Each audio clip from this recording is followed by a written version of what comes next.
Bem-vindos à Cabine do Filme, um programa do podcast Rabiscos. Hoje a gente está aqui com um convidado muito especial no programa super esperado. Pelo menos super esperado por nós, que estamos há semanas nos preparando para esse programa, assistindo os filmes, estudando o tema. E eu já adianto que quem tem preconceito com o tema, fica até o final, que eu garanto que não vai ter mais. Eu falo isso porque eu tinha um certo preconceito com o tema, e depois que eu comecei a assistir, comecei a entender, nossa, me apaixonei por essa forma de contar a história que esses animes, que esses japoneses têm. E com certeza, com a nossa conversa de hoje, vocês vão se interessar por um ou outro filme, se não por todos. Também vou adiantar que o nosso papo vai ser dividido em dois. Esse de hoje a gente vai falar especificamente sobre os filmes da Disney do Japão, que é o popular estúdio Ghibli ou Ghibli, a gente ainda vai explicar sobre esse tema. E um segundo programa que a gente vai falar sobre os animes que inspiraram diretamente alguns filmes de Hollywood, mas diretamente mesmo, com cópia das cenas, assim. E a gente vai falar sobre alguns mais famosos e entrar um pouco mais na história. Aí tem filme do Nolan, né? Aí tem filme do nosso Darren Aronofsky. Então, se preparem para esse segundo episódio sobre esse tema. E se vocês gostarem, a gente pode fazer ainda mais episódios sobre esse tema, falar sobre outras coisas relacionadas a esse universo do anime.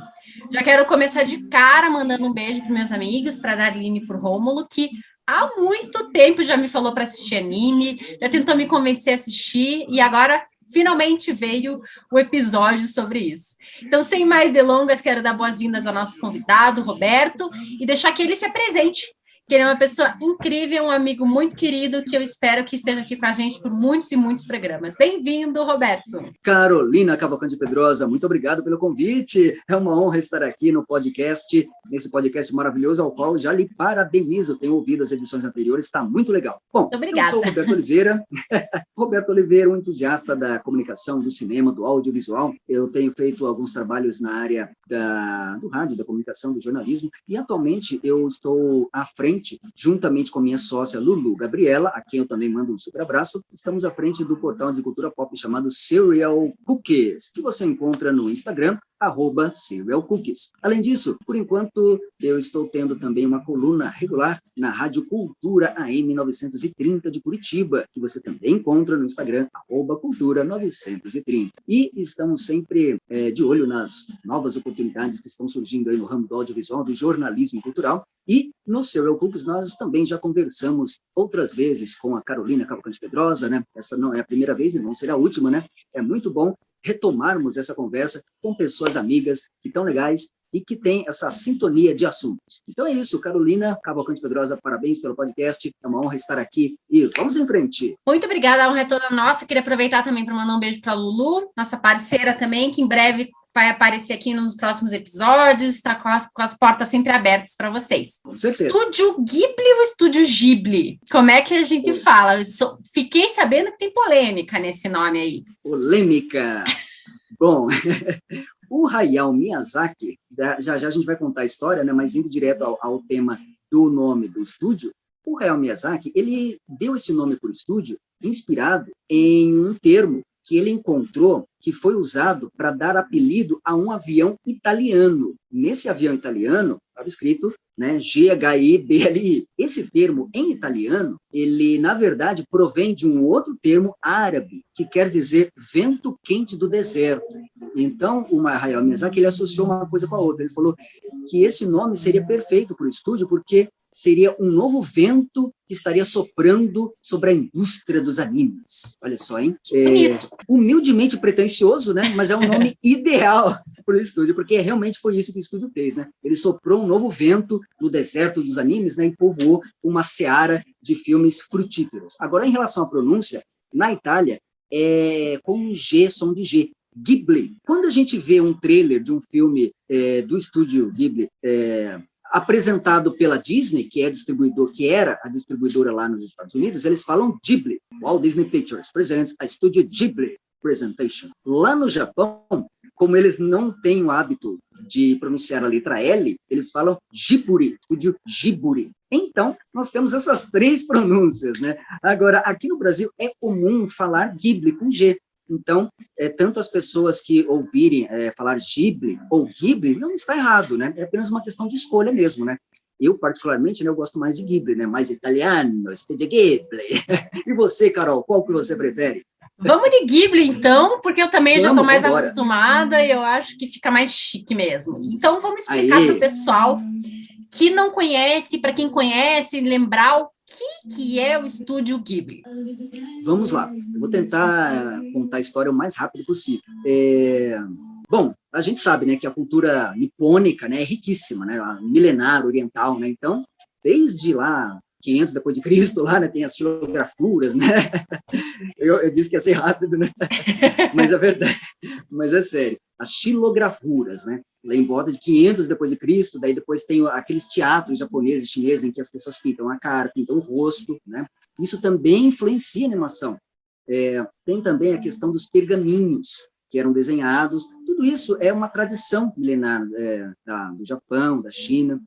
E lá por volta de 1800, na verdade, 1870, começam a surgir as charges lá na Europa e no Japão começam a surgir as primeiras revistas desenhadas, que alguém coloca o nome de mangá nessas revistas, 1800, mais ou menos 1870. Por volta de... Bom, aí tem a invenção do cinema, né, em 1895, a gente sabe, tem o Walt Disney em 1920, e aí tem a Segunda Guerra Mundial. O Japão, ele começa a construir os seus primeiros estúdios de cinema em meados aí dessa época, anos 30, anos 40. Um desses estúdios é a Toei, que é famosíssima, é uma grande produtora até hoje. Na Toei surgiu um animador chamado Osamu Tezuka. Ele é considerado o rei do mangá, o rei do anime. Ele criou um personagem que é famoso tanto lá quanto aqui no Ocidente também, todo mundo conhece, o Astro Boy.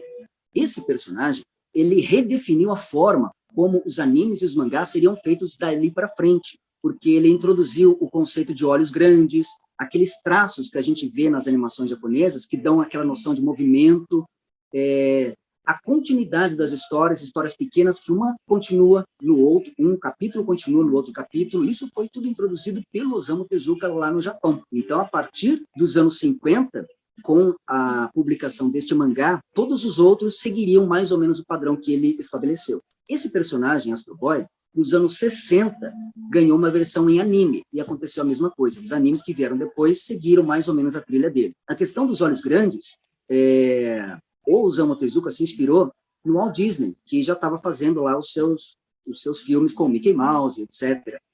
Mas é claro que os japoneses eles têm uma forma diferente de ver a vida, e para eles os olhos são a maior percepção que a gente tem da alma de uma outra pessoa, né? Então, isso foi introduzido e permanece até hoje, né? Hoje é marca registrada, né? A gente olha um desenho, a gente percebe na hora que é um anime, né? Pelos olhos grandes, né? Pela forma como é desenhado. Muito bem. Em 1968, é lançado um filme chamado Horus, o Príncipe do Sol.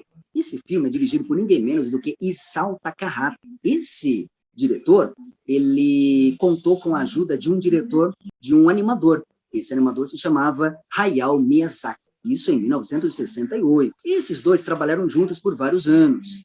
E aí, lá nos anos 80, o Hayao Miyazaki, ele desenhou, escreveu e publicou um anime chamado Nausicaa o Vale do Vento, em 82. O produtor dessa revista gostou muito e convidou ele para fazer um filme dessa história. Ele gostou da ideia e em 1984 é lançado o filme de animação Nausicaa o Vale do Vento. Esse filme fez muito sucesso. Só que ele foi lançado por uma produtora pequena chamada Topcraft. Essa produtora, esse estúdio, estava à beira da falência e acabou falindo mesmo. Só que o Hayao Miyazaki ficou tão feliz com o sucesso comercial que o filme dele fez, que ele se juntou com seu grande amigo Isao Takahata e outras duas pessoas da área da produção, e esses 4 compraram o estúdio que tinha falido. A Topcraft rebatizaram com o nome de Ghibli ou Ghibli, e em 1985 é inaugurado oficialmente o estúdio Ghibli. Então, a partir daí, o resto é história, né, que a gente vai contar daqui para frente. Então, vale a curiosidade de saber que o filme Nausicaa o Vale do Vento foi o embrião, foi o marco zero, foi o estopim para a criação, para o nascimento do estúdio Ghibli. Sensacional. É uma história muito legal e, assim, esse filme é um filme muito paradigmático, né, para começar, porque eu não sei se são 21 ou 22, né, filmes no total do Estúdio Ghibli. Oficialmente, na verdade, já está indo para o 24º, né? Porque o 23º está sendo lançado neste ano agora de 2020. Inclusive, esse eu ainda não assisti.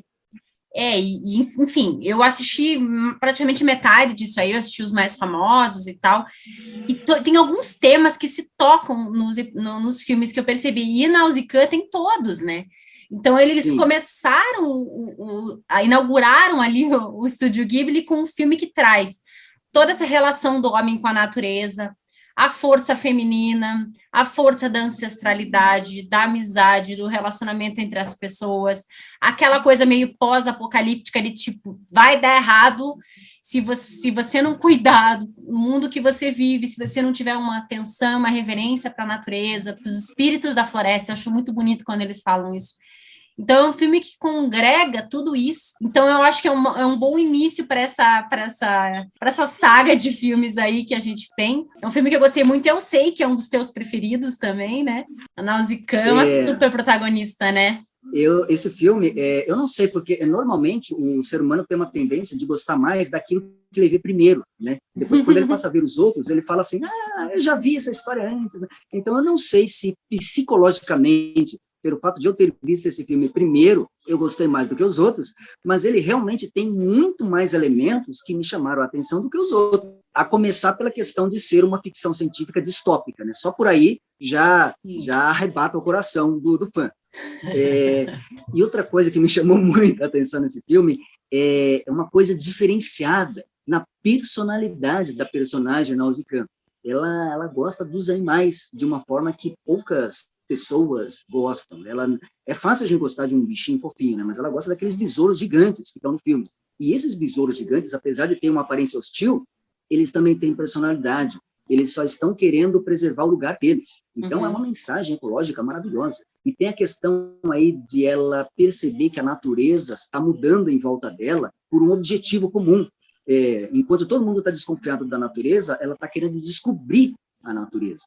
E, enfim, é uma personagem simpática, carismática, e realmente é um filme que encanta em todos os aspectos. Eu acho que, como você disse, esse primeiro filme, sendo involuntariamente o primeiro filme do Estúdio Ghibli, que nasceu antes mesmo da fundação do próprio estúdio, nesse filme a gente já tem os principais temas que o diretor, Hayao Miyazaki, trataria nos filmes seguintes. Por exemplo, a predominância por personagens femininas, que ele tem uma sensibilidade maior, os filmes dele ficam melhor com protagonistas femininas, ele tem essa sensibilidade para criar histórias assim. A paixão dele pela aviação, que é uma coisa que é da história dele, né? Porque o pai dele foi engenheiro aeronáutico e ele gosta da aviação desde sempre. A questão da preservação da natureza, do amor, da paz, questão da paz, porque neste filme, Nausicaa, também acontece, ela está lá na vida dela, numa boa... No Vale do Vento. No Vale do Vento, exatamente. E, de repente, a guerra acontece no meio deles. Eles não têm nada a ver com a guerra acontece ali no meio deles. Então, ela quer o tempo inteiro fazer o possível para preservar a paz, para manter a paz. Inclusive, nós não pretendemos dar spoilers nesse podcast inteiro, mas tem uma cena nesse filme, perto do final, em que ela abre os braços, assim, né? Numa declaração evidente, né, de busca pela paz, né? No meio do tiroteio, ela abre os braços, né? Quer dizer, é uma imagem visualmente muito marcante, muito impactante. Nausicaa do Vale do Vento, sem dúvida, é um dos meus filmes favoritos do Estúdio Ghibli, e eu acho que é a melhor introdução que alguém pode ter ao universo do Ghibli nesse filme, porque todos os principais elementos estão lá. Só explicando, assim, hoje a gente não vai dar spoiler, mas no próximo episódio a gente vai falar das referências para o cinema de Hollywood e a gente vai ter muito spoiler, mas a gente vai avisar. Fiquem tranquilos. Aguardem. Filmes que não tem como você falar, né, de referência e de inspiração sem falar o que aconteceu. Mas hoje eu acho que o grande mérito também dos filmes é você ver até o final, você sentir os filmes, porque o que eu percebi é que esses filmes têm muita coisa que a gente não compreende, né? São coisas de histórias deles, que né, são mitos deles, ou a forma deles vivenciarem o mundo, assim, dos orientais, dos japoneses. mas a gente sente, né? Você sente muito esses filmes. São filmes que você não precisa entender tudo que eles estão te explicando. Você comentou dessa cena da Nausicaa, e tem uma outra que eu gosto muito, que um desses besouros gigantes tá perseguindo, tá correndo atrás de um homem. Eles ficam vermelhos, né? De quando eles estão com raiva, e eles ficam azul quando eles estão bem. E a primeira coisa que ela faz não é tentar agredir ou matar o bicho, é tentar acalmar. E ela pergunta, por que você está nervoso? Porque você não está no seu lugar. Então, ela vê a partir do lado do animal, a partir do lado da natureza, por que a natureza está reagindo dessa forma, partindo do pressuposto que a natureza é pacífica, que os bichos são pacíficos, e eles reagem a alguma agressão, a um susto, a um medo, alguma incerteza ou alguma ameaça. Então, essa forma de ver também, de você partir do pressuposto de que, né, aquele bicho está assustado, é uma coisa muito incrível, porque a gente está acostumado a ver os filmes que são os filmes norte-americanos, né, que a violência é a primeira resposta, você vai primeiro agride e depois você pergunta. E essa forma oriental de mostrar as coisas é muito bonita, assim. E depois do primeiro, segundo filme que você começa a sentir isso, eu garanto que tem uma mudança na nossa vida, assim. Eu que assisti todos em poucas semanas, ou que fui vendo meio que numa maratona, você vai mudando a tua forma de se relacionar com a própria natureza, e isso eu acho muito legal dos filmes. Porque aí a gente já pode fazer o link com a Princesa Mononoke, eu acho, que tem muito a ver com Nausicaa, com essa questão da princesa também ser uma personagem muito forte, uma personagem guerreira, que está ali para proteger a natureza dos próprios homens, né, da própria ganância, da própria destruição, que é um filme que eu sei que não é dos teus preferidos, mas eu gostei muito, foi um dos primeiros que eu vi, talvez isso que você tenha falado de ser um dos primeiros que a gente viu, né, que já fica aquela imagem, mas eu achei que foi uma guerreira muito forte, porque a gente também tem essa ideia, né, do Japão ou dos países orientais como uma coisa mais plácida, pessoas mais calmas, e a Princesa Mononoke é o contrário disso, né, ela tá com sangue na cara, ela vai, ela faz... Literalmente. E aí, essa questão de colocar protagonistas fortes guerreiras é muito à frente do tempo. Inclusive, eu acho que a Princesa Mononoke é de 97, né? Não foi tão recente assim. Fale sobre esse filme um pouquinho. O que você achou da Princesa Mononoke? Filmado no 97, exato.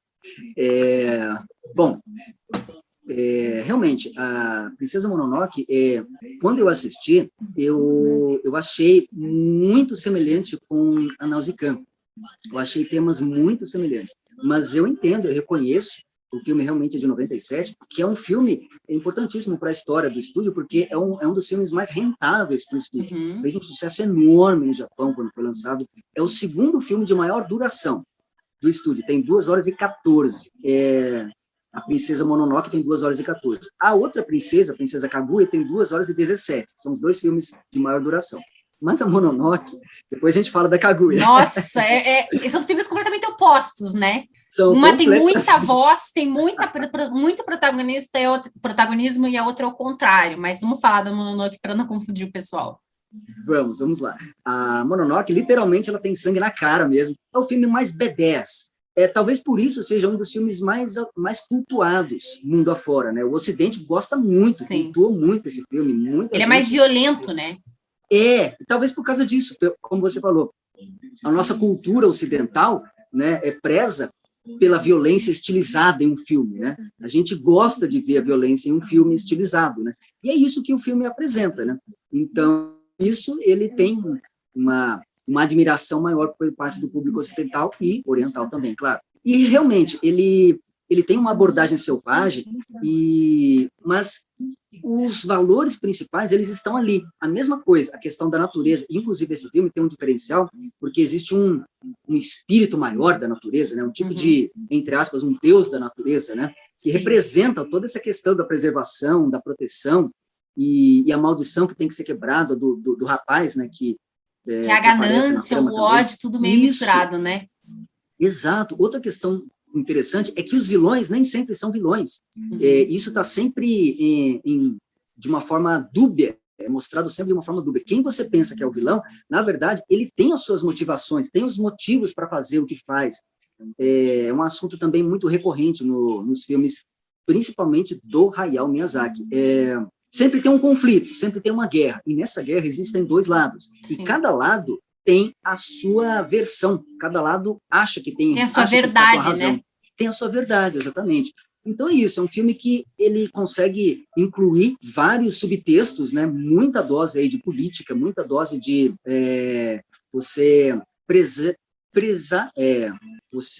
você prezar por aquilo que você acredita, né? Você lutar por aquilo que você acredita. E, de repente, no fim, a gente acaba podendo chegar à conclusão de que nenhum dos dois lados estava certo, né? Uhum. Então, é um filme que realmente é impactante em vários sentidos, que para quem quiser, para quem tem uma visão ocidentalizada do audiovisual e quer ver um filme do Estúdio Ghibli, que talvez seja um pouco mais parecido com o que a gente está acostumado a ver, talvez esse filme seja uma boa entrada, uma boa introdução, Princesa Mononoke, porque é bem altas doses aí de violência, B10, mas com a personalidade do Hayao Miyazaki. Eu acho interessante que os filmes, eles terminam, mas eles não acabam, né? Isso, Muitos desses filmes, inclusive no letreiro, ainda tem a história, ainda tem trechos de animação passando.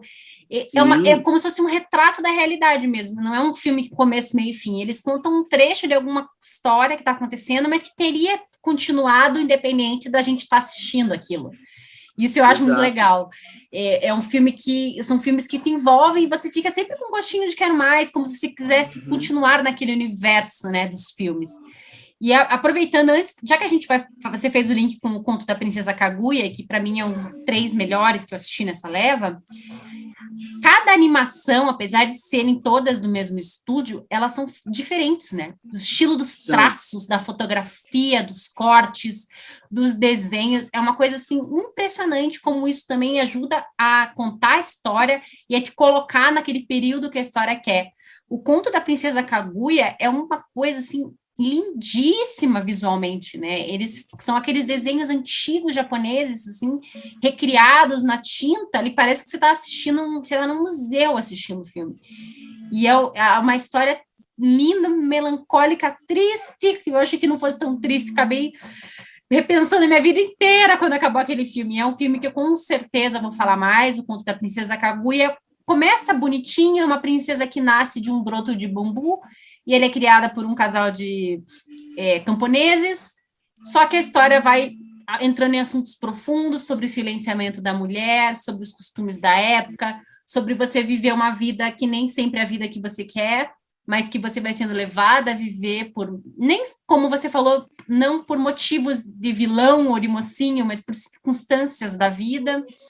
E eu acho interessante que esses filmes não dão respostas, eles te jogam perguntas. Então, por isso que é uma forma de contar histórias muito profunda, porque eles sempre têm mais camadas, como todos os filmes japoneses que eu vi até hoje, que não foram muitos, mas enfim, eles sempre têm camadas e sempre te levam a refletir sobre alguma coisa. E esse do conto da Princesa Kaguya é baseado num conto de verdade, né, que eles já tinham, mas contado a partir da perspectiva da mulher.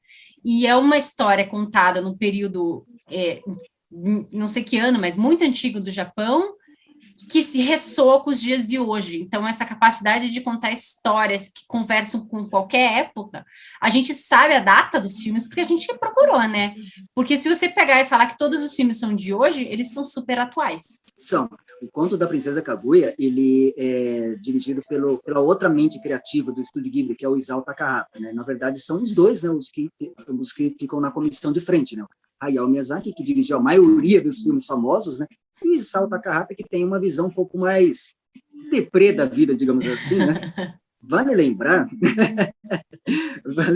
que ambos nasceram em plena Segunda Guerra Mundial. O Isao Takahata nasceu no final dos anos 30 e o Miyazaki no começo dos anos 40. Então, eles nasceram literalmente no meio do tumulto, no meio das bombas ali no Japão. E uma coisa interessante de ser dita é que, independente, como a gente falou agora há pouco, independente da guerra estar acontecendo, cada lado da guerra acha que está certo, mas é claro que existem, né, os lados que estão errados na guerra. Né? Então, não entrando no mérito da guerra real que aconteceu, o envolvimento do Japão na Segunda Guerra, que a gente sabe que é uma questão muito séria, os habitantes do país não têm culpa do conflito que está acontecendo. Quem mora ali no país não tem culpa das decisões que os governantes tomam. Inclusive, isso vale para o Brasil, né? Isso vale para qualquer nação em todo e qualquer momento. Né? Quem mora no país não tem culpa das decisões que o governante do país toma. Né? Então, o Isao Takahata ele vivenciou muito isso na vida dele. Então, ele, de certa forma, ele trouxe isso para alguns dos filmes dele.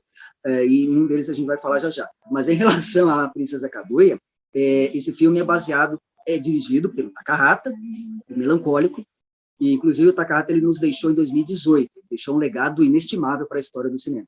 Esse filme é baseado, então, no conto do Cortador de Bambu, que é um conto do século X. E, realmente, nessa história, a gente percebe o quê? A questão do empoderamento feminino, mas de uma forma belíssima, de uma forma linda. A questão da liberdade, da repressão, um país, principalmente o Japão, né, que é um país que tradicionalmente tem essa tradição de ser um pouco mais fechado, né, em relação à liberalidade que tem acontecido no mundo hoje em dia, né? Então, a gente percebe a questão da liberdade de escolha, o quanto, no caso da Princesa Kaguya, era muito mais importante para ela a vida no campo, a vida livre, né? A vida ao ar livre, brincando com seus amigos, vivendo feliz a vida dela, é muito mais importante do que se tornar uma princesa cheia de restrições, cheia de protocolos, e é isso que o filme mostra. O filme mostra de forma muito bonita, mas muito triste, esse conto que reflete uma situação real que aconteceu no Japão e que acontece no mundo afora, com várias e várias e várias pessoas em várias situações diferentes, mas que tem esse mesmo princípio. Então, no caso da Princesa Kaguya, em relação à animação, realmente, quando ela está passando por um momento difícil, ela está nervosa, ela está tensa, ela está triste, a animação ela se escurece toda, o traço fica mais rebuscado, fica um traço... Mais assim, em carvão, assim, mais grosso, né? Um traço mais grosso. A mão está realmente grosso, um traço assim, bem mais rústico, né? Feito à mão, demonstrando o estado de nervosismo dela naquele momento. E quando ela está feliz, o traço fica todo cheio, todo colorido, todo cheio de cores. Então, esse filme ele é uma pintura. É um filme assim para você colocar pause nos frames do filme, printar e esculpir num quadro, porque são Nossa, eu fiquei com vontade de fazer um quadro mesmo. Desculpa te interromper, mas você falou que eu pensei também, porque é bem isso. Visualmente falando, esse filme é belíssimo, e foi o último filme dirigido pelo Takahata, em 2013. Então ele deixou essa obra de arte aí maravilhosa que vai ficar para a eternidade, né? Essa questão que tem tanto a dizer para a gente nos dias atuais, baseando-se em uma história lá do século X, né? Olha só como eles conseguem transpor uma história milenar para a atualidade. Eu queria dedicar, inclusive, esse filme ao meu amigo Tadeu, porque é um filme super melancólico, estilos escritos do Tadeu, poemas do Tadeu, é um poema esse filme. Sim. E eu achei incrível essa coisa do silenciamento da voz, e de como, quando a gente deixa a vida nos levar para um caminho que a gente não quer ir. No caso, ela não tinha muita escolha pelas circunstâncias da vida, do pai, da sociedade. Mas isso acontece com a gente em alguma medida. Então, é um filme que, com certeza, eu vou falar mais em outros episódios, porque eu gostei muito, tem muitas facetas, e é muito bonito a reflexão que ele deixa, é muito bonita a reflexão que ele deixa sobre a vida e sobre esse período histórico, né, do Japão também, que a gente conhece um pouco mais. Inclusive, fui pesquisar, né, a questão de pintar os dentes de preto, essa coisa toda. Então, é bem legal que a gente aprende um pouco mais, né? É o que eu sempre falo, o cinema também se funciona como janelas para outras realidades, para outras culturas, e no fim a gente acaba percebendo que, apesar o quanto elas têm, né, o quão diferente elas são similares em alguma medida também. Então, é outra realidade, é outro período, é outro país, mas tem muita coisa que se conversa com a gente aqui. Então, isso é a magia do cinema, né? Mas, vamos falar que Estúdio Ghibli também tem Oscar. Vamos falar da Viagem de Chihiro? Vamos, puxando aí o gancho, né, da Kaguya para o Chihiro, né? A gente tem na Kaguya o conservadorismo versus a liberalidade, né? E na Chihiro a gente tem uma história de amadurecimento, baseado num aprisionamento que faz com que a personagem cresça, aprenda e se prepare mais para o mundo. É uma história que não à toa ganhou o Oscar, né? Porque muitas vezes a gente fala assim, esse filme todo mundo fala só porque ganhou o Oscar, né? É claro que o Oscar ajuda, mas o filme realmente é bom, ele realmente mereceu. E eu diria que, visualmente falando, esse é um dos filmes, ou talvez seja o filme mais caprichado do Estúdio Ghibli, porque você percebe toda a tradição milenar, todo o capricho na direção de arte, no design de produção, a animação, a computação, né, alguns efeitos de animação, e a questão dos espíritos, né, que aparecem no filme. Né? Então, é sensacional. É muito, visualmente, o filme é um deleite para os olhos. E é uma história que é uma história que envolve toda, como eu disse agora, né, toda a tradição milenar do Japão, o folclore japonês. Né? Eles prezam muito por essa questão espiritual, né? A questão da importância dos espíritos. Eles tratam os espíritos realmente assim como talvez seres vivos de outrora, né, que estão no presente, mas enfim. E tudo isso, todo esse clima de fantasia, a gente consegue extrair para a vida real, como sempre acontece nos outros filmes. Falando uma pitadinha de uma coisa que acontece no começo do filme, né, e que desperta a atenção de quem ainda não viu, a Chihiro, ela está diante de uma situação na qual ela vê os pais se transformando em porcos, literalmente. Isso acontece logo no começo, né? E aí, o que ela vai fazer para salvar a vida dos pais, né? Então, ela entra naquele mundo mágico e passa por diversas situações, e tudo isso tem a ver com o aprendizado dela como pessoa, como ser humano. Lembrando, a Chihiro é uma menina que deve ter o quê? Uns 10 anos, né? Uhum. E aí, até que a situação seja resolvida, ela já passou por uma série de situações, teve uma série de aprendizados. Mais uma vez, ela se viu diante de uma pessoa cuja aparência física dá a impressão de ser uma vilã, mas na verdade não era tão vilã assim, ela estava apenas defendendo o lado dela. E tem muitas questões que a gente consegue enxergar, e merecidamente ganhou o Oscar de melhor animação, e isso abriu as portas do mundo para o Estúdio Ghibli. O mundo passou a conhecer. Eu também, a primeira impressão, acho que todo mundo, né? A primeira vez que a gente ouviu falar do Estúdio Ghibli foi com A Viagem de Chihiro. Esse filme é de 2001. Depois disso, os outros também começaram a ser comercializados também no Ocidente, pela Disney. Tem um detalhe interessante, Carol, Lina Cavalcante Pedrosa, sobre a questão da ocidentalização dos filmes, que eu acho que é interessante a gente mencionar que alguns filmes do Estúdio Ghibli, quando vieram para a mão da Disney, a Disney falou assim, coloca uma música aqui, coloca uma coisa ali. Eles quiseram tirar os momentos, olha só que pecado, eles quiseram tirar os momentos contemplativos dos filmes, porque praticamente todos os filmes do Estúdio Ghibli têm aqueles momentos de silêncio total e absoluto, em que a protagonista, normalmente, ela apenas fica olhando a paisagem, admirando a paisagem, contemplativa. E aquilo é essencial para a compreensão da história, aquilo faz parte da história. E os ocidentais não têm essa cultura, então eles falam assim, corta essa parte, ou então coloca uma música nesse pedacinho para não ficar melancólico demais. Então, isso é uma heresia, né? A proposta do cinema que o Hayao Miyazaki tinha, né? De fazer justamente filmes contemplativos, em que você tem que apreciar a paisagem, apreciar o momento.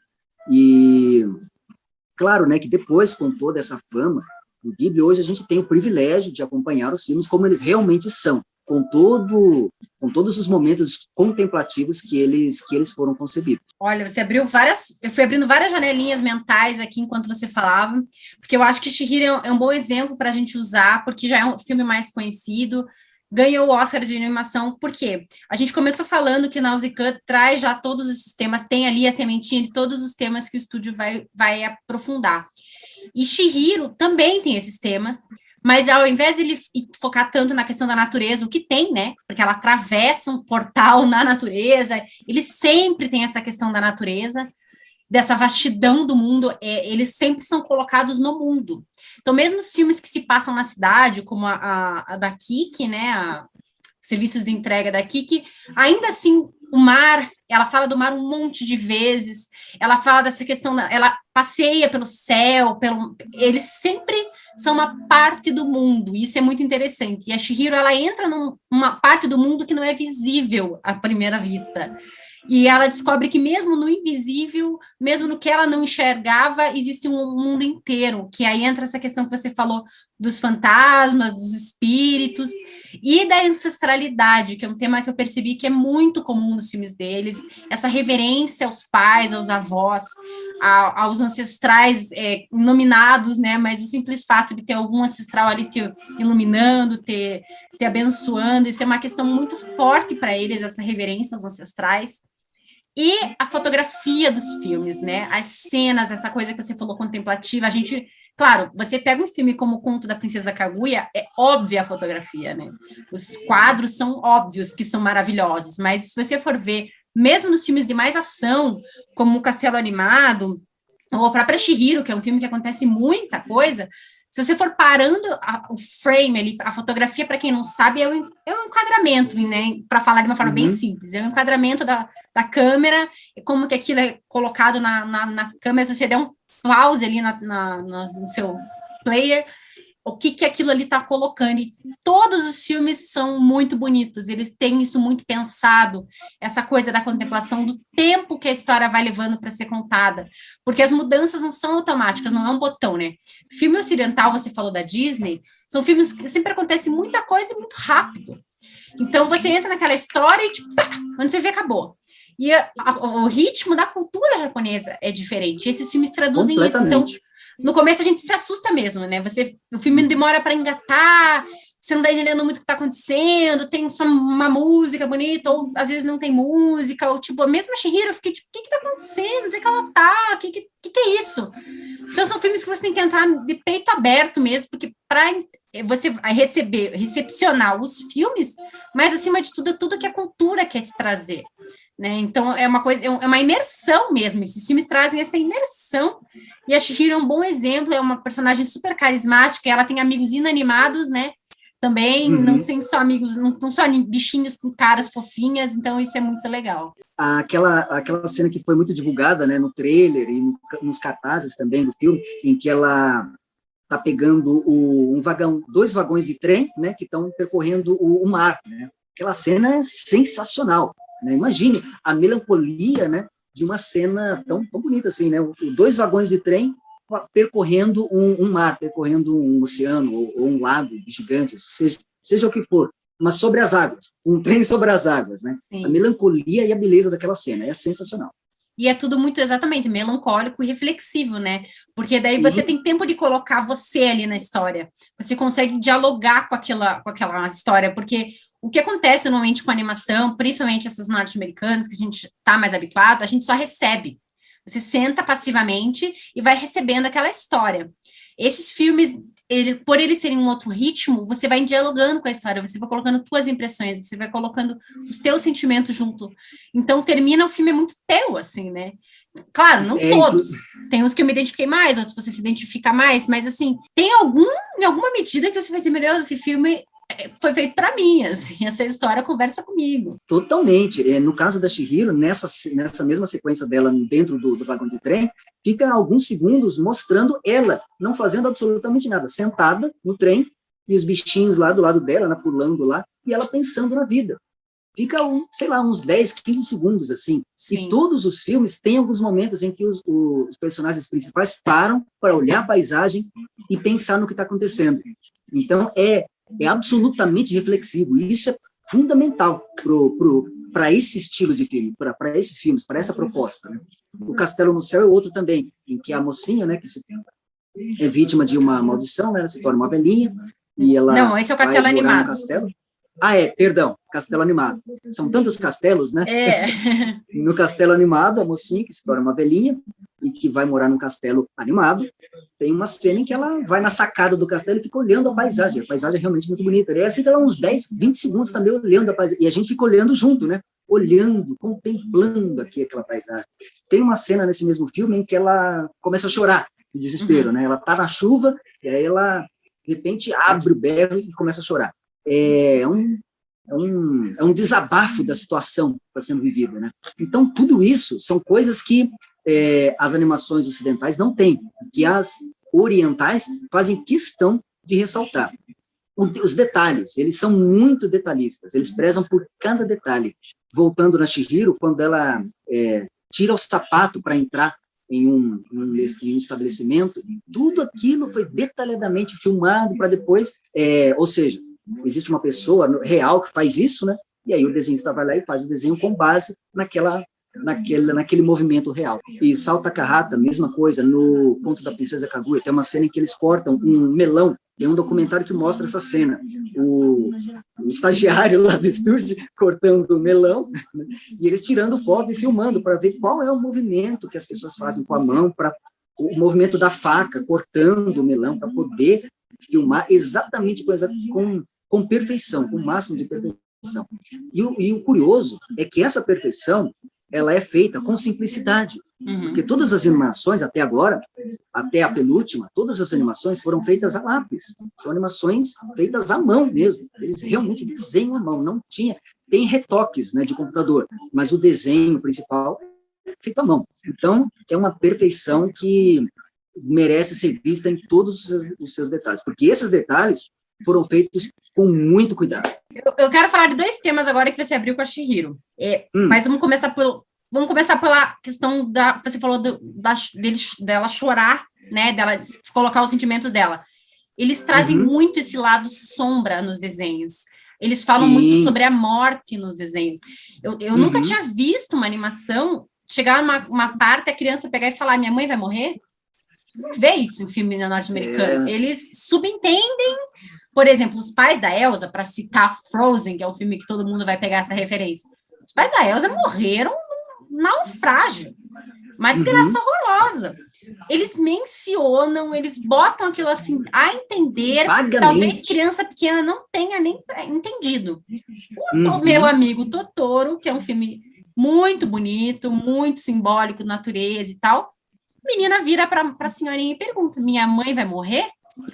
E é assim, claramente eles têm essa presença da morte, mas não como uma coisa negativa, mas como uma parte da vida. Claro, não é feliz. A criança chora, a criança fica triste, mas você não mente para as crianças e você não esconde isso. É uma outra forma de lidar com as nossas sombras, com a morte, com a doença, com a tristeza. Então, isso eu achei muito bonito que eles colocam nos filmes, e todos, eu notei isso muito no Totoro, porque o Totoro eu fui ver como se fosse um filme, tem um bonequinho lá, um bichinho famoso, que é o Espírito da Floresta, tem um filme super ecológicos, né? Eles toda hora agradecem a natureza, agradecem a árvore, agradecem os ancestrais, os espíritos que estão protegendo eles, mas, ao mesmo tempo, eles têm essa conversa sobre coisas que aqui a gente tem muito tabu ainda. Inclusive, um aspecto que eu notei também, quando as crianças falam para o pai, para a mãe, para algum parente que viu um espírito, os pais acreditam, sabe? Não é aquela coisa que a criancinha está variando aí. Eu adorei essa parte também. Né? Eles acreditam, eles agradecem, eles explicam como lidar com aquilo. A crença no sobrenatural ou numa coisa maior é muito presente nesses filmes. E isso é muito bonito, porque é mais um símbolo dessa conexão da nossa vida com o universo que a gente está, e com coisas que a gente nem sempre entende ou vê. E nisso entram os animais, né? Os amiguinhos animais. Você citou da Nausicaa. A Nausicaa tem um bichinho, a Kiki tem aquele Raposa gatinho. Esquilo. Isso. Todos Famosa eles Raposa têm Esquilo. um bichinho muito fofo e muito específico, muito caracterizado, que às vezes não é tão óbvio. O castelo animado, o fogo é animado, e então sempre tem alguma coisa na natureza que interage com eles ali, que é muito legal, muito bonitinho de ver. Aqui, que eu gostei bastante também, fala sobre a maturidade, né? Essa questão da maturidade, como as crianças amadurecem rápido, ou precisam amadurecer rápido. Então, eu acho que o Totoro e a Kiki são filmes mais fofinhos, então, assim, eu indicaria mais para crianças pequenas, apesar de ter essas camadas maiores, né? O que você quer falar sobre esses filmes aí? Me diga. Bom, sobre o Totoro, o Hayao Miyazaki, a mamãe dele, ela teve tuberculose quando ele era criança, e ela ficou internada no hospital durante alguns anos. Então, ele trouxe isso para o filme. Ele trouxe essa realidade da vida dele para o filme, em que as duas irmãzinhas passam a morar numa casa perto do hospital onde a mãe delas está internada. E o curioso desse filme, meu amigo Totoro, é que quase nada de conflito acontece durante os 2/3 do filme. Sim. Os 2/3 do filme acontecem coisas assim legais, maravilhosas. É um filme gostoso de assistir, legal. Não acontece nenhum problema, praticamente. O conflito só vai acontecer no começo do 3º ato, faltando meia hora só para acabar. Então, é muito interessante como ele conseguiu fazer um filme em que, na primeira hora, é só maravilha. É raro a gente ver filmes assim, né? Se a gente para para pensar, é raro. Praticamente, o filme tem 2 atos só, praticamente, né? Durante a primeira hora só acontecem coisas boas, coisas legais de ver, coisas gostosas. Isso é muito bacana. Em relação aos espíritos, tem uma hora que uma das filhas fala para a mãe, né? A gente mudou para uma casa que tem espíritos. A mãe fala, uba, que legal, não vejo a hora de conhecer os fantasmas, eu quero ir lá também. Então, eu achei muito legal isso. O pai também, em nenhum momento, ele repreende as filhas, porque elas falam de fantasma para ele o tempo todo, e ele fala, poxa, legal, os fantasmas, eles moram aqui, sim. Então, é muito legal, é uma tradição completamente diferente. Para eles, isso é normal, né? A gente pode achar estranho, mas para eles isso é completamente normal. E sobre a Kiki, é amadurecimento, realmente. A palavra que define Kiki é amadurecimento. Uma pessoa, muita gente já passou por isso na vida, talvez até na mesma faixa etária que ela, que tem 13 anos, ela tem que sair da casa para aprender a viver. Morar né? Sozinho, ter que trabalhar, ter que fazer compra sozinho, ter que comprar panela, ter que limpar o chão do quarto, da casa. São coisas mundanas, são coisas cotidianas, mas que são fundamentais para o amadurecimento de uma pessoa. E nesse filme, isso é mostrado, o foco é nisso, é no amadurecimento da menina de 13 anos que aprende a viver a vida. Então, por acaso é uma bruxa, né? Isso que eu acho interessante. Por acaso, só um detalhe. Eu acho legal esse que você falou, essa coisa dos mundanos, momentos mundanos que eles colocam. A Chihiro indo de um lugar para o outro, sentada no vagão. A Kiki lá varrendo, fazendo compras. Eles conseguem colocar histórias totalmente fantásticas. Uma é uma bruxa, a outra está num universo paralelo muito louco, que ela passa a enxergar depois que ela atravessa um portal. Coisas assim, que no fundo são histórias muito humanas e muito cotidianas, e tem esses momentos para lembrar a gente, para nos fazer conectar com aquilo. E são histórias que, apesar de serem universos enormes, Nausicaa é um mundo pós-apocalíptico, o castelo no céu tem literalmente um castelo no céu, mas a história é contada da perspectiva de pessoas, normalmente de meninas, né? Os protagonistas normalmente são mulheres, tem sempre um menino, ou um amigo, uma amiga, alguém ali, uma senhora, alguém que ajuda, um irmão, mas são pessoas, a partir o micro, o macro, né? A partir do micro, a partir da perspectiva do personagem. E é por isso que os filmes ficam tão intimistas, e é por isso que eu acho que a gente se identifica tanto, porque é a perspectiva de uma ou duas pessoas ali, não é uma história, apesar da história ser enorme, apesar de ter um drama gigantesco acontecendo, é a história daquela pessoa, né? E isso a gente comentou num episódio anterior, falando sobre os filmes do Oscar esse ano, que foram filmes que a gente conversou sobre o Oscar, né, no Instagram, mas são filmes muito isso, né? Nomadland, Som do Silêncio, Meu Pai, são histórias contadas a partir de pessoas, são histórias de pessoas, uma pessoa ou outra pessoa que contam histórias maiores. Isso gera essa identificação e gera o filme fica na gente por muito mais tempo. Ele fica uma coisa mais próxima da gente, né?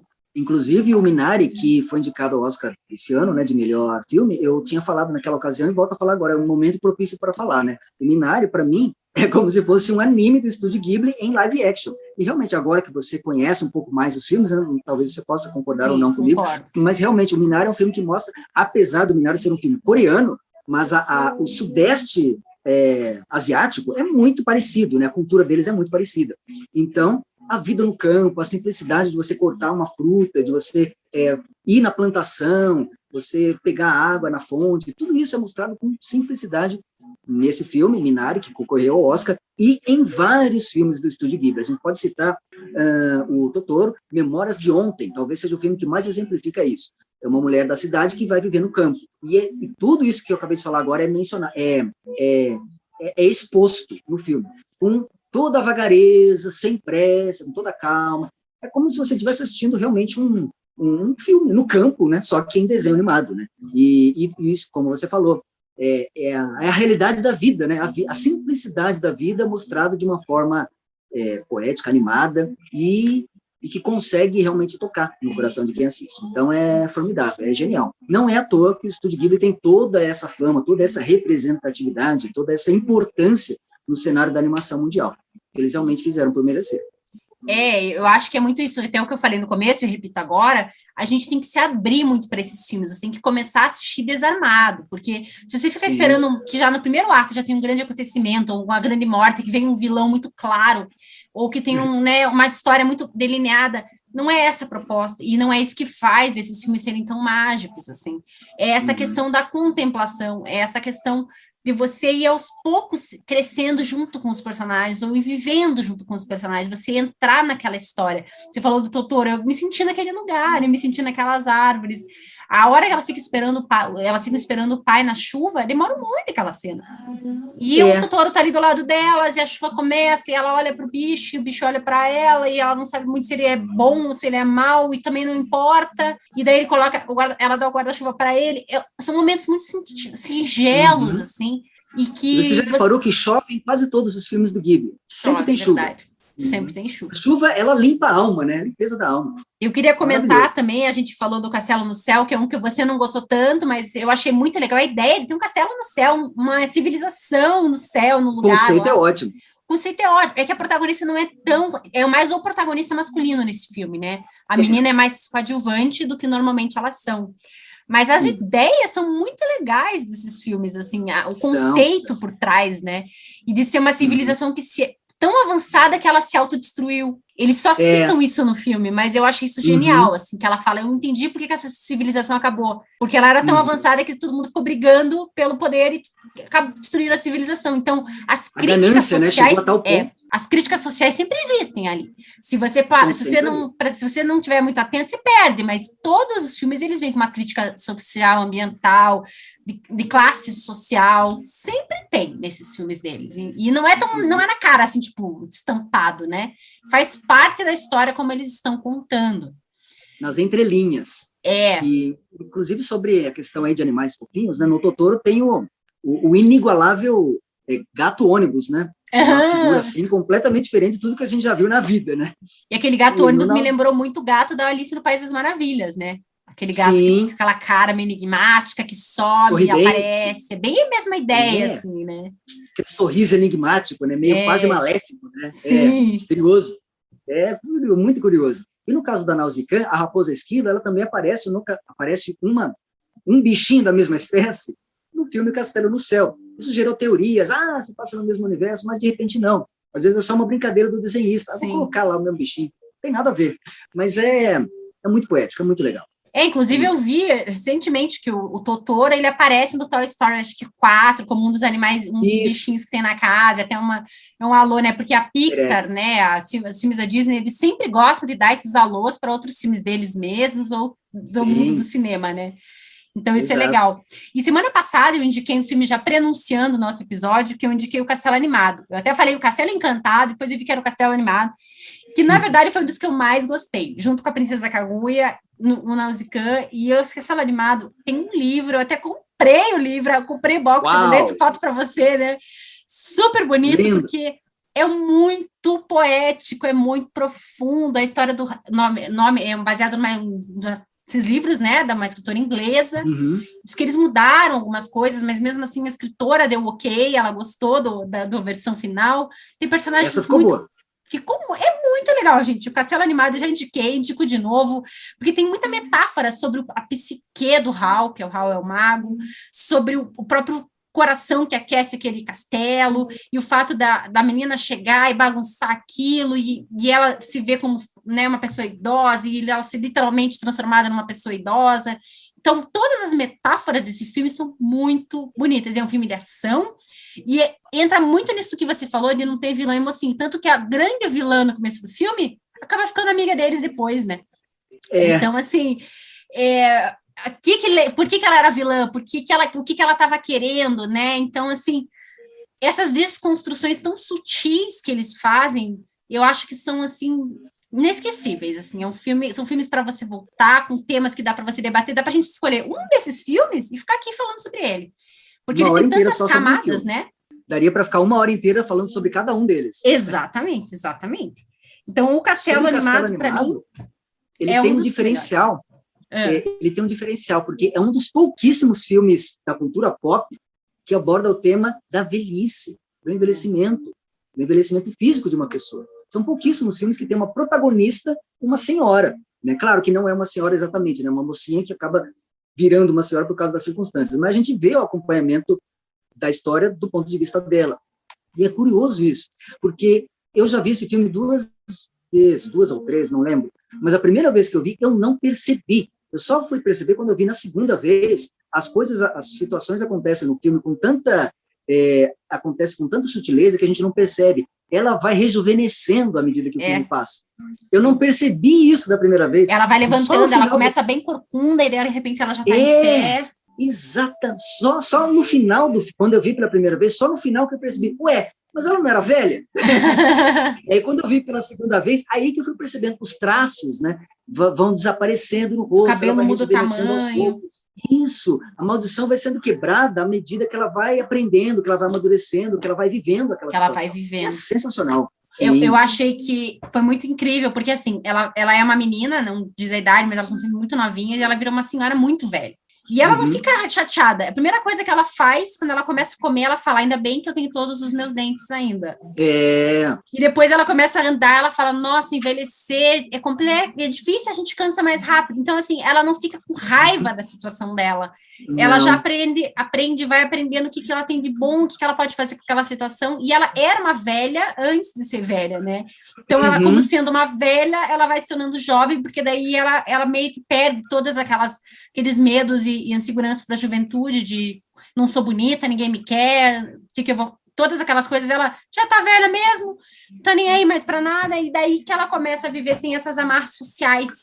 E daí ela inclusive, começa... ela fala uma hora, tem uma hora, inclusive, que ela fala, nossa, finalmente agora as minhas roupas combinam comigo. Porque ela se vestia com roupas antiquadas para ela, né? Sim. E eu passo a se sentir bem. É muito interessante todas essas coisas que eles jogam, porque não é a parte principal da história, né? A história tem toda aquela confusão do Hall e da guerra, tem a guerra no fundo, né? A história é sobre a guerra, não é sobre... Eles estão dentro de um contexto de guerra, mas é tanta coisa legal acontecendo que o filme passa voando, quando acaba você quer ver mais, inclusive eu fui lá e comprei o livro, e já vou ver de novo, porque são filmes muito, muito legais. Tem uma frase interessante nesse filme. A gente já está chegando nos finais, infelizmente, porque é tão legal conversar sobre isso. Sim. Mas tem uma frasezinha nesse filme, tem uma personagem que fala assim, tá na hora da gente acabar com essa guerra estúpida. Quer dizer, o que essa frase representa? A guerra não tem sentido, não faz sentido. Quem começou essa guerra? Por quê? Vamos acabar essa guerra, porque não faz sentido. Nem para um lado, nem para o outro. Então, é essa a tecla na qual o Hayao Miyazaki sempre bate, e é sempre bom falar sobre isso, sobre a inutilidade das guerras, né? E o quão fácil elas poderiam acabar. Então, daí a gente entra no filme, se você tiver algum outro filme para comentar, mas eu acho que a gente já podia ir para um dos que também é dos mais famosos, e um dos filmes mais tristes que eu já vi na minha vida. Chorei tanto, mas que eu fui dormir inchada, meu Deus, eu sabia que era triste, mas meu Deus do céu, que é o Túmulo dos Vagalumes. Muito triste. Meu Deus do céu, é um filme que conta contexto de Segunda Guerra, de bombardeio, a partir da visão de duas crianças, dois irmãos, uma menininha fofíssima e seu irmão, só desgraça, e eles vão tentando sobreviver aquele universo contra eles, a comida vai acabando, as pessoas vão se fechando e gente, acaba mal, é triste pra caramba, mas assim, é um filme lindíssimo, poético, essa questão, próprio título do filme, na hora que você entende, você dá vontade de chorar, porque é muito, muito, muito profundo, e eu acho que é epítome, né, de tudo isso que você falou, dele ter nascido na Segunda Guerra, dele mostrar o que é o poder destrutivo do homem, porque no fundo é isso, né, o homem que vai destruir a natureza, o homem que se autodestrói, é sempre esse contexto no fundo, assim. E esse filme não é nem de fundo, é na cara, tipo, toma aqui uma Segunda Guerra que vai destruir a vida de todo mundo. Então, exatamente. Esse é um filme, para mim, é um dos mais bonitos, é um dos mais tristes que eu já vi na vida, não pretendo ver de novo, mas merece ser visto uma vez na vida. Sim, só recapitulando, esse é o filme daquele lá, o melancólico Isao Takahata, o sócio do Hayao Miyazaki. Ele tem uma visão melancólica da vida, e ele passou por poucas e boas na época da guerra, né? Ele era uma criança, ele nasceu no final dos anos 30, então ele tinha lá os seus entre 5 a 10 anos de idade, ou melhor, desde que ele nasceu até meados dos 10 anos, talvez, ele ainda estava convivendo com os destroços da guerra no próprio país em que ele estava morando, em que ele estava vivendo. Então, de um jeito ou de outro, ou ele viu, ou ele presenciou, ou ele sentiu os reflexos da guerra na vida dele, ele viveu aquilo. Então, não tem nenhum outro filme no qual ele transpõe o que ele viveu melhor do que esse, O Túmulo dos Vagalumes. É um filme tristíssimo, não é só um anime triste, é um dos filmes mais tristes da história do cinema. Inclusive, é um filme respeitadíssimo aí por vários, se você for pesquisar por aí, é um filme super conceituado, e realmente, ele é triste, mas é belo, né? E é um filme assim, é o tipo de filme que é obrigatório, né? Porque, como você disse, né? Seria bom pessoas assistirem filmes como esse, Parasita, que eu sempre gosto de mencionar, é o tipo de filme que é bom a gente assistir pelo menos uma vez na vida, porque são filmes duros, né? São lições de vida que tocam na gente, né? São filmes difíceis de a gente, como é que eu posso dizer assim? A gente não termina igual. Você começa o filme absorver. Uma pessoa e termina outra. Isso, é difícil a gente absorver aquele filme. São filmes amargos, mas trazem histórias que são obrigatórias assim para a história da humanidade, né, para a nossa vida. E tem uma curiosidade muito estranha sobre esse filme, muito curiosa. O Hayao Miyazaki e o Isao Takahata, eles, os dois, né, sócios do Estúdio Ghibli, eles tiveram uma concorrência saudável entre eles. Eles tinham uma rivalidade saudável entre eles. Então, cada um fazia o seu filme. Então, eles resolveram lançar os 2 filmes no mesmo dia. Cemitério dos Vagalumes e Meu Amigo Totoro. O Túmulo dos Vagalumes. Uma criança... O Túmulo dos Vagalumes e o Meu Amigo Totoro. Agora, imagine uma família, né, mamãe, papai, filhinhos, chegando no cinema lá no Japão. Oba, estreou 2 filmes novos de animação. Vamos ver? Vamos. Aí a pessoa assiste o Totoro primeiro e vai assistir o Túmulo dos Vagalumes depois. Imagine como uma pessoa dessa sai do cinema, meu Deus. Agora, se fosse o contrário, menos mal, né? Assiste o Túmulo primeiro, depois assiste o Totoro. Aí sim, né? Assiste Alto Astral, né? Mas, realmente, isso aconteceu. Os 2 foram lançados no mesmo dia e os 2 foram super bem recebidos pela crítica, só que de maneiras completamente diferentes, né? Propostas completamente diferentes. É isso aí. Pais e mães que estão me ouvindo e têm filhos pequenos, não é porque é animação que é para criança, entendeu? Essa lista aqui, não bota o filho para assistir Túmulo dos Vagalumes, que é uma desgraceira, sério, é muito triste mesmo, tá no top 5 filmes mais tristes que eu já vi na minha vida. E assim... Sim. Não, porque tem filmes, por exemplo, a Nausicaa ou a própria Princesa Mononoke, eles têm esse contexto todo ecológico, histórico e tal, mas a criança não pega isso aí.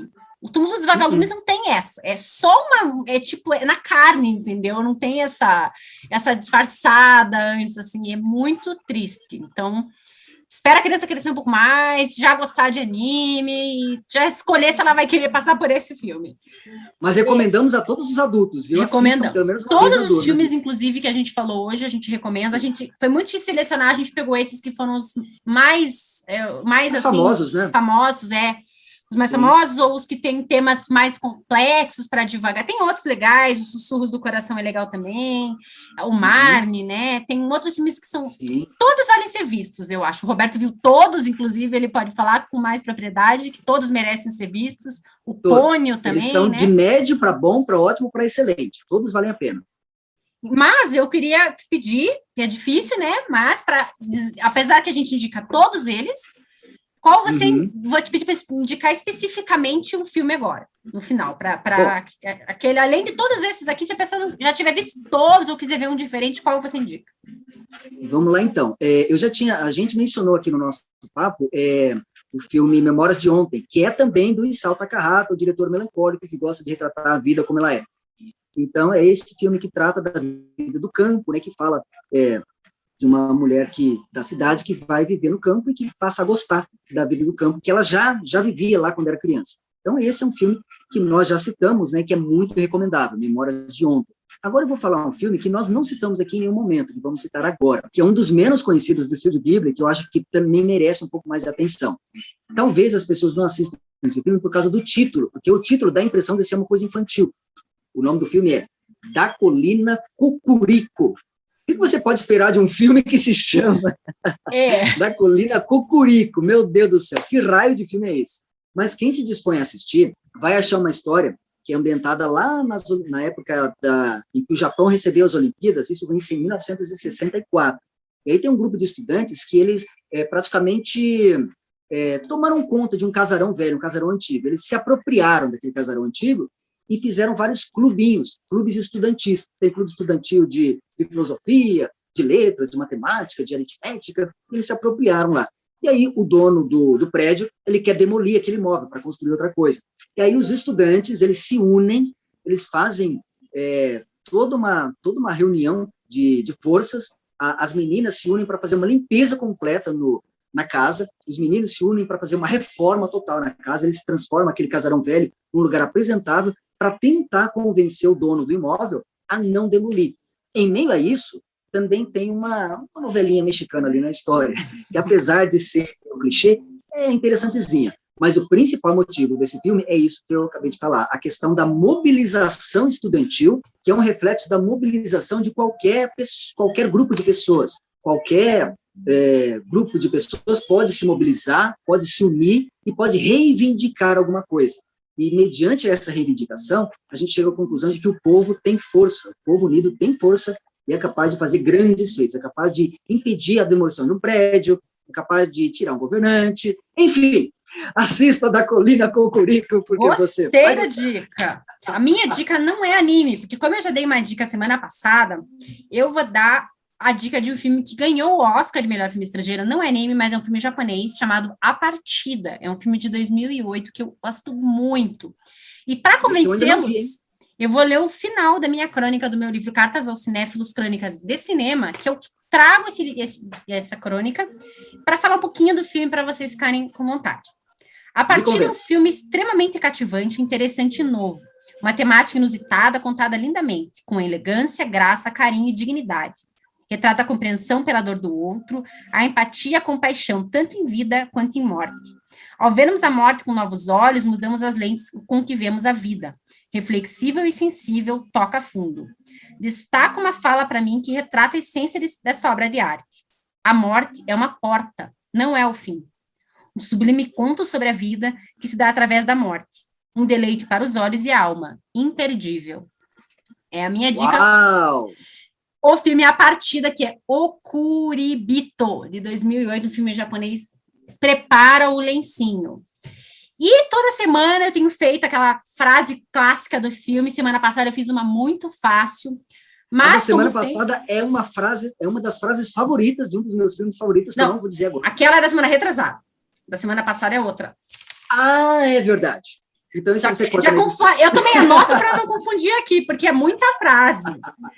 Da semana passada, a frase foi: estradas? Para onde vamos, não precisamos de estradas. Clássico de Volta para o Futuro, última fala do filme. Essa foi a frase da semana passada. A dessa semana é um dos meus filmes favoritos da vida. Também está no meu livro. Ou você morre herói, ou vive o suficiente para se tornar o vilão. Roberto já sabe, já tá com cara de quem sabe. Fazendo força aqui para não falar. Essa é fácil, hein? E para terminar, eu queria te agradecer muito, muito, muito por esse papo. Lembrando que essa é a parte 1. A gente vai fazer a parte 2, vai sair em breve, que é sobre os animes que foram influências diretas para filmes de Hollywood.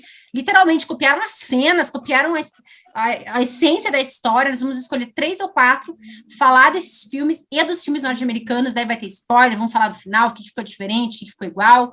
Vai ser um episódio muito legal e mais pesado, porque, assim, são filmes bem mais pesados, são histórias bem mais complexas e bem mais adultas. Inclusive, esse próximo não é para criança, tá? E o podcast de hoje foi Bossa Nova. O próximo vai ser Rock and Roll. Isso aí! Se prepare. Agradecer muito, Roberto, porque eu não vejo nem o tempo passar quando a gente conversa. Quem não conhece o trabalho do Roberto, conheça. Eu já vou abrir para você falar as suas considerações finais. Mas dizer que já tem live com o Roberto no meu Instagram, a gente já fez outros trabalhos juntos, e é sempre um prazer muito grande trocar com você. A gente está conversando sobre anime há muitos dias, e se vocês gostarem, a gente pode falar mais sobre esse tema, entrar em alguns outros filmes.